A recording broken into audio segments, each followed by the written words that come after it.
Hello dear learners. तो हमारा जो चैप्टर है अभी प्रीवियस क्लास में मैंने स्टार्ट किया था atmospheric circulation and weather system, जिसमें अभी तक हम एटमॉस्फेरिक प्रेशर क्या होता है और कौन से फैक्टर्स हैं जिसकी वजह से एटमॉस्फेरिक प्रेशर अफेक्ट होता है, ये सब हमने बात कर ली थी। आइसोबार्स क्या होती है ये हमने देख लिया था। विंड्स हाई प्रेशर से लो प्रेशर की तरफ मूव करती है, ये भी हमने बात कर ली थी।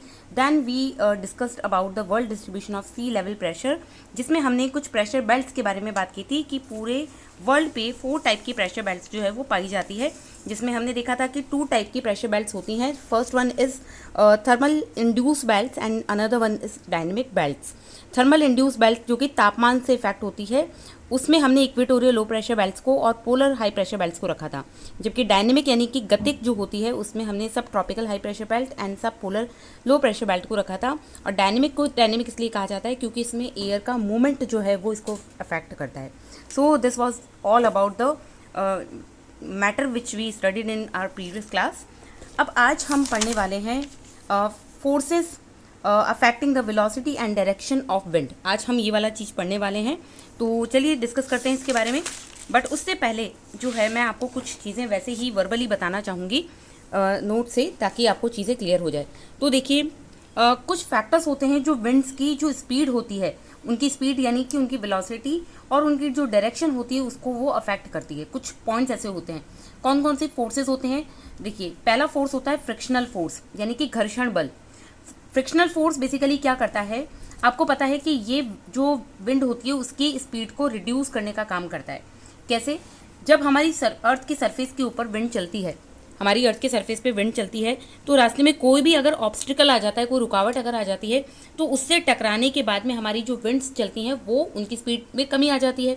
मान लीजिए, सपोज कीजिए कि सामने कोई ट्री आ गया या कोई बहुत बड़ा सैंड ड्यून आ गया, कोई या फिर कोई बिल्डिंग आ गई, उस बिल्डिंग से टकराकर जो वो विंड्स है उनकी स्पीड कम हो जाती है। तो बेसिकली फ्रिक्शनल फोर्स क्या करता है, विंड की जो स्पीड होती है उसको कम करने का काम करता है ये। ठीक है। दूसरी बात कि ये फोर्स जो होता है ये अर्थ के सरफेस पे ही काम करता है।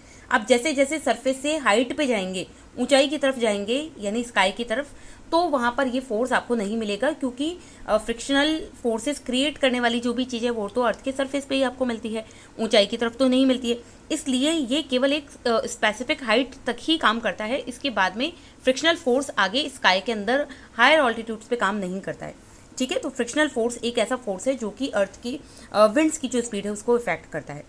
सेकंड जो फोर्स है that is pressure gradient force यानी कि दाब प्रवणता बल। आप हिंदी में देख सकते हैं, ये सारे पॉइंट्स यहाँ पे दे रखे हैं जो मैं अभी आपको पढ़ा रही हूँ एट प्रेजेंट। यहाँ से हम लोग पढ़ रहे हैं पवनों की दिशा और वेग को प्रभावित करने वाले कारक, जिसमें दाब प्रवणता यानी कि प्रेशर ग्रेडियंट जो अभी हम बात कर रहे हैं जिसके बारे में, वो वाला पॉइंट। ठीक है, ये पॉइंट के बारे में बात की जा रही है। तो प्रेशर ग्रेडियंट बेसिकली क्या होता है? देखिए, प्रेशर ग्रेडियंट वर्ड का मतलब होता है स्लोप। क्या मतलब होता है? स्लोप।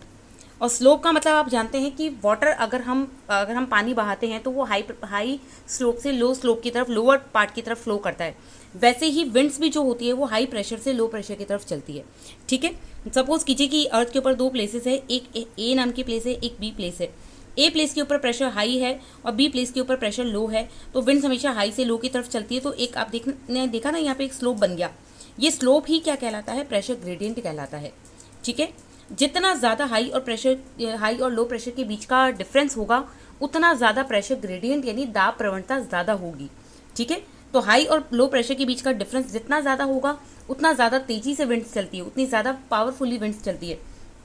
तो बेसिकली हम क्या कह सकते हैं कि आइसोबार्स जब पास पास में होती है तो ये प्रेशर ग्रेडियंट बहुत ज़्यादा स्ट्रांग होता है। यानी कि कल हमने देखा था, कल के लेक्चर में, कि आइसोबार्स पास पास होती है, क्लोजली स्पेस्ड होती है। इसका क्या मतलब था? अगर आइसोबार्स जो होती है वो पास पास होती है, इसका मतलब प्रेशर ग्रेडियंट ज़्यादा है। और अगर जो आइसोबार्स है उनके बीच में गैप ज़्यादा है ना, वाइडली स्पेस्ड आइसोबार्स है, तो फिर वो प्रेशर ग्रेडियंट को कैसा शो करती है? वीक शो करती है। तो ये रूल हमने कल बात कर ली थी। अब एक और पॉइंट जो यहाँ पे समझने का है वो है, सपोज कीजिए यहाँ पे एक आइसोबार बनी हुई है, ये है 100 मिली बार की। एक आइसोबार बनी हुई है वो है 70 मिली बार की। तो विंड्स हमेशा हाई से लो प्रेशर की तरफ चलती है। तो विंड्स के चलने का जो रूल होता है वो कैसा होता है? आइसोबार के परपेंडिकुलर यानी समकोण पे, राइट एंगल के ऊपर।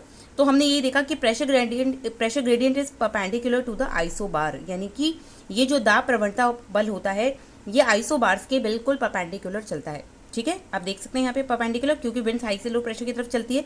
बट प्रैक्टिकली इस तरीके का सीन नहीं दिखता है, क्योंकि हमारी अर्थ के ऊपर एक और फोर्स काम करता है, that is the Coriolis force. आप जानते हैं ना, कोरियोलिस फोर्स भी हमारी अर्थ के ऊपर काम करता है। कोरियोलिस फोर्स अपने आप में कोई फोर्स नहीं होता है, बल्कि ये हमारी अर्थ के रोटेशन की वजह से बन के सामने आता है।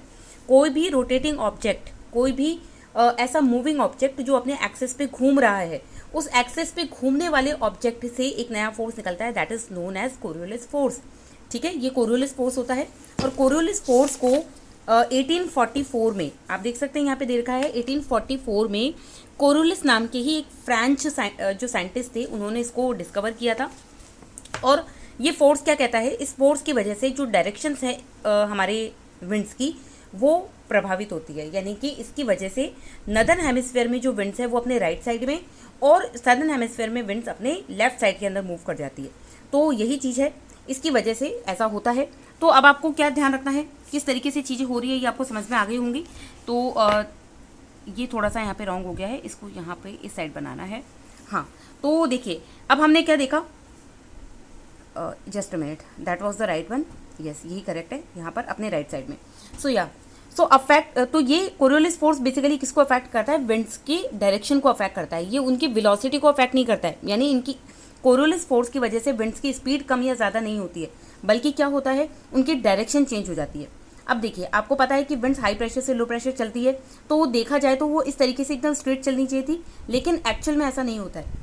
हाई प्रेशर से लो प्रेशर की तरफ तब जब विंड्स जाती है तो उनके ऊपर एक और फोर्स लगता है, और उस फोर्स की वजह से विंड्स अपने लेफ्ट या राइट साइड में मूव कर जाती है। नदर्न हेमिस्फीयर में अपने राइट साइड में, अगर हम नॉर्थ हेमिस्फीयर की बात करें तो वो अपने राइट साइड में, ठीक है, अपने दाईं ओर। और अगर सदर्न हेमिस्फीयर की हम बात करें तो वो अपने लेफ्ट साइड में, यानी कि अपने बाईं ओर मूव करती है। ठीक है, कैसे होता है ऐसा, देखिए आप एक डायग्राम यहाँ पे देख सकते हैं। यहाँ पर मैंने कुछ प्रेशर बेल्ट्स बना रखी है, ये है इक्वेटोरियल लो प्रेशर बेल्ट, ये है सब ट्रॉपिकल हाई प्रेशर बेल्ट, और ये है सब पोलर लो प्रेशर बेल्ट। इन बेल्ट्स के बारे में मैंने अपने प्रीवियस वीडियो में डिस्कस किया था, तो आप वहाँ देख सकते हैं ऑलरेडी। तो देखिए, सपोज अब आपको ये तो पता है कि विंड्स हाई प्रेशर से लो प्रेशर की तरफ चलती है, ये तो हमने बात कर ही ली है कि विंड्स हाई प्रेशर से लो प्रेशर की तरफ चलती है। अब देखिए, सब ट्रॉपिकल हाई प्रेशर बेल्ट से सब पोलर लो प्रेशर की तरफ विंड जा रही है।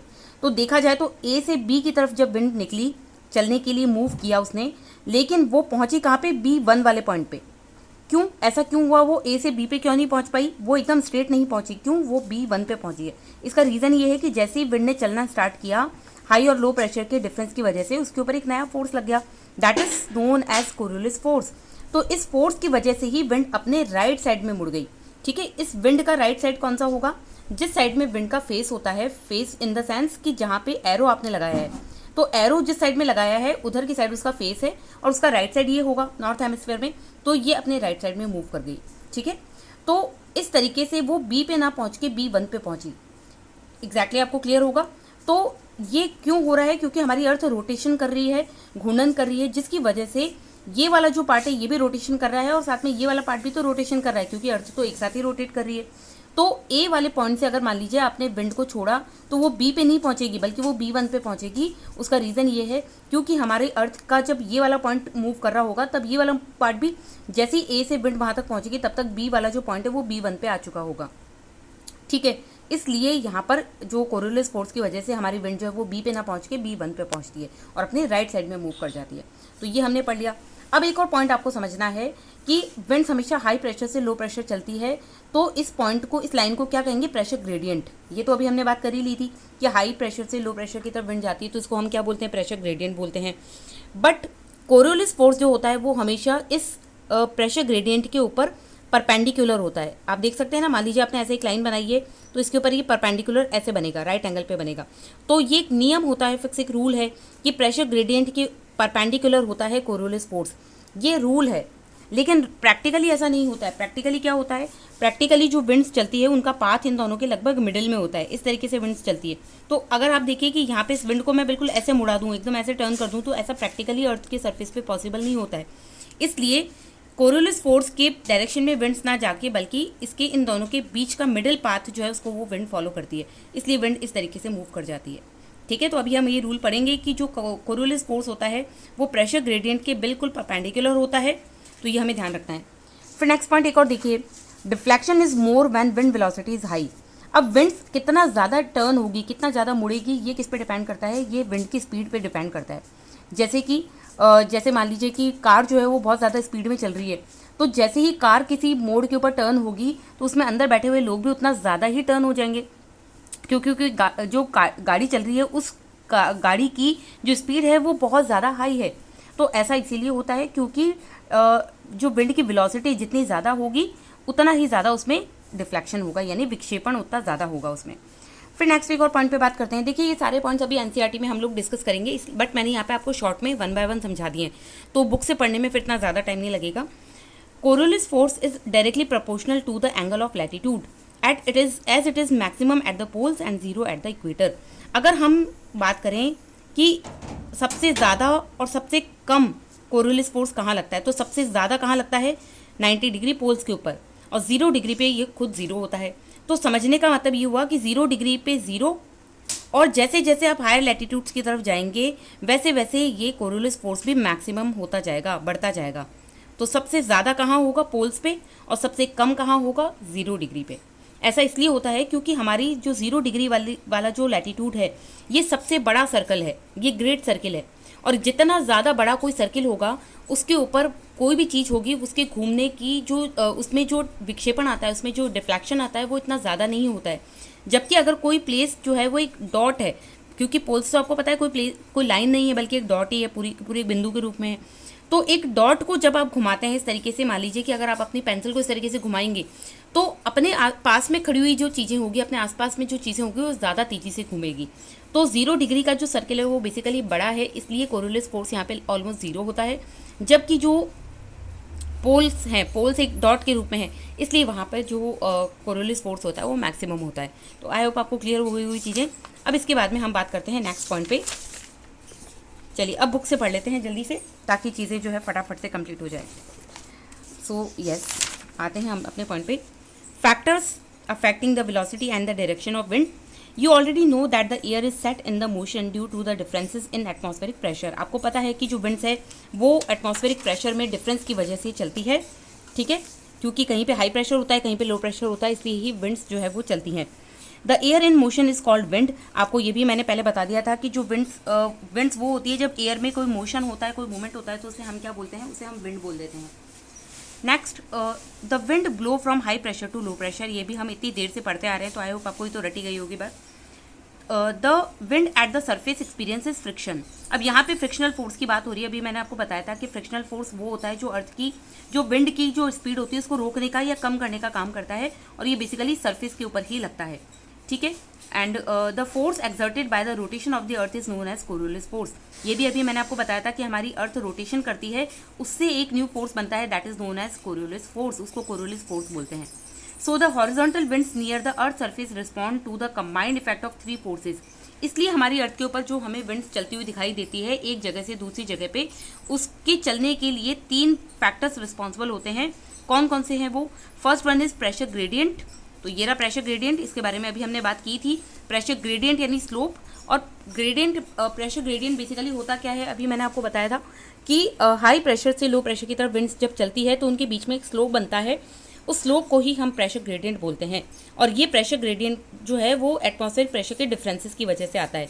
क्यों? क्योंकि किसी हमारी अर्थ के ऊपर कहीं पे हाई प्रेशर है, कहीं पे लो प्रेशर है, तो उसकी वजह से ये बनता है। Pressure gradient is strong where the isobars are close. मैंने भी बताया था आइसोबार्स अगर पास पास होती है तो ये प्रेशर ग्रेडियंट ज़्यादा होता है, और अगर प्रेशर आइसोबार्स दूर दूर होती है तो ये प्रेशर ग्रेडियंट वीक होता है, कमज़ोर होता है। तो ध्यान रखना है आपको, ठीक है, ये पॉइंट भी ध्यान रखना है। इस तरीके के क्वेश्चन स्टेटमेंट में बनकर आ जाते हैं। इसके बाद में नेक्स्ट पॉइंट जो है दैट इज़ फ्रिक्शनल फोर्स। इसके बारे में तो अभी हमने बात कर ही ली है, फ्रिक्शनल फोर्स के बारे में, कि जो है फ्रिक्शनल फोर्स के बारे में अभी हमने बात की है कि जो है ये हमारे अर्थ के सरफेस पे ही लगता है बेसिकली, और इस विंड की स्पीड को कम ज़्यादा करने का काम करता है, और बेसिकली हमारी अर्थ से 1 से 3 किलोमीटर की हाइट तक ये लगता है। और जो ओशन है, ओशन के सरफेस के ऊपर ये सबसे कम होता है, क्योंकि पानी के ऊपर तो कोई भी ऐसा माउंटेन या कुछ इस तरह की चीज़ें नहीं होगी ना जिसकी वजह से विंड्स जो है उसकी स्पीड डिस्टर्ब हो उससे। तो फ्रिक्शनल फोर्स बेसिकली मिनिमल होता है, सबसे कम होता है कहाँ पे? ओशन के सरफेस पे।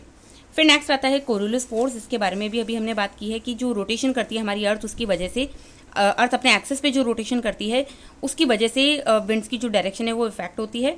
और क्यों? क्योंकि उससे एक नया फोर्स बनता है, कोरियोलिस फोर्स, जिसकी वजह से विंड्स अपने नॉर्थ हेमिस्फीयर में राइट साइड में और सदर्न हेमिस्फीयर में अपने लेफ्ट साइड में मुड़ जाती है। इसको 1844 में डिस्कवर किया गया था। एक फ्रेंच जो साइंटिस्ट थे उन्होंने इसको डिस्कवर किया था। और ये चीज़ हमने बात कर ली है कि नॉर्थ हेमिस्फीयर में राइट डायरेक्शन में और लेफ्ट डायरेक्शन में अपने सदर्न हेमिस्फीयर में ही चलता है। तो इसको याद कर लेना, अच्छे से लर्न कर लेना। लेकिन the deflection is more when the wind velocity is high. ये डिफ्लेक्शन ज़्यादा होगा जब विंड की स्पीड ज़्यादा होगी। ये भी अभी मैंने आपको कार वाला एग्जांपल दिया था, उससे समझ में आ गई होगी चीज़ें। इसके बाद में नेक्स्ट जो पॉइंट है, Coriolis force is directly proportional to the angle of latitude. Coriolis force जैसे जैसे हम हायर लैटिट्यूड्स पे जाते हैं, उच्च अक्षांशों पे जाते हैं, वैसे वैसे कोरियोलिस फोर्स भी बढ़ता जाता है। यानी कि इक्वेटर पे ये होता है 0 और पोल्स पे होता है ये मैक्सिमम। ये बात हमने कर ली थी। Next paragraph, Coriolis force act perpendicular to the pressure gradient force. अभी मैंने बताया था कि जो प्रेशर ग्रेडियंट फोर्स होता है, अभी आपने देखा था ना प्रेशर ग्रेडियंट फोर्स, मैंने समझाई थी आपको चीज़ें कि जो है प्रेशर ग्रेडियंट फोर्स जो होता है उसके बिल्कुल परपेंडिकुलर होता है कोरियोलिस फोर्स। ठीक है ना, ये चीज़ अभी हमने देख ली थी, तो उसी के बारे में बात हो रही है यहाँ पे।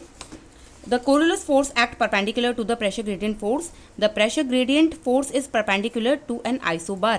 और ये प्रेशर ग्रेडियंट खुद किसके परपेंडिकुलर होता है? आइसोबार के, है ना, आइसोबार की। जैसे यहाँ पे एक हाई प्रेशर की आइसोबार है और एक यहाँ पे लो प्रेशर की आइसोबार है, तो उसके ऊपर ये ठीक परपेंडिकुलर चलता है। और इस प्रेशर ग्रेडियंट के परपेंडिकुलर खुद कौन चलता है? Coriolis force. ठीक है, तो चीज़ें क्लियर होती जा रही है आपको। The higher the pressure gradient force the more the velocity of the wind. जितना ज़्यादा प्रेशर ग्रेडियंट ज़्यादा होगा उतनी ही विंड की वेलोसिटी भी ज़्यादा होगी। ठीक है, यानी प्रेशर ग्रेडियंट यानी हाई और लो प्रेशर के बीच का डिफरेंस जितना ज़्यादा होगा उतना ही ज़्यादा विंड की स्पीड भी उतनी ज़्यादा होगी। As a result of these two forces operating perpendicular to each other in the low pressure areas the wind blows around it.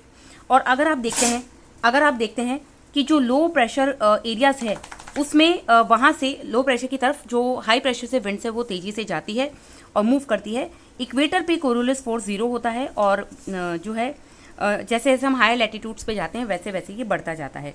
ठीक है, तो 0 होता है क्योंकि इक्वेटर के ऊपर कोरियोलिस फोर्स, इसीलिए यहाँ पे कोई भी साइक्लोन्स नहीं देखने को मिलते हैं, क्योंकि साइक्लोन्स में विंड जो है वो तेज़ी से मूव करती है, घूमती है तेज़ी से, लेकिन उनके घूमने के लिए, उनको डिफ्लेक्ट करने के लिए कोरियोलिस फोर्स भी तो होना चाहिए, but that is absent, completely absent at 0 degree. तो इस वजह से वहाँ पे साइक्लोन्स भी जो है एब्सेंट होते हैं, नहीं पाए जाते हैं। ठीक है, तो ये हमने बात कर ली। नेक्स्ट हम बात करते हैं प्रेशर एंड विंड्स के बारे में।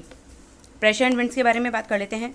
सो इसके लिए पहले मैं आपको थोड़ा सा अपने नोट से समझा देती हूँ चीज़ें।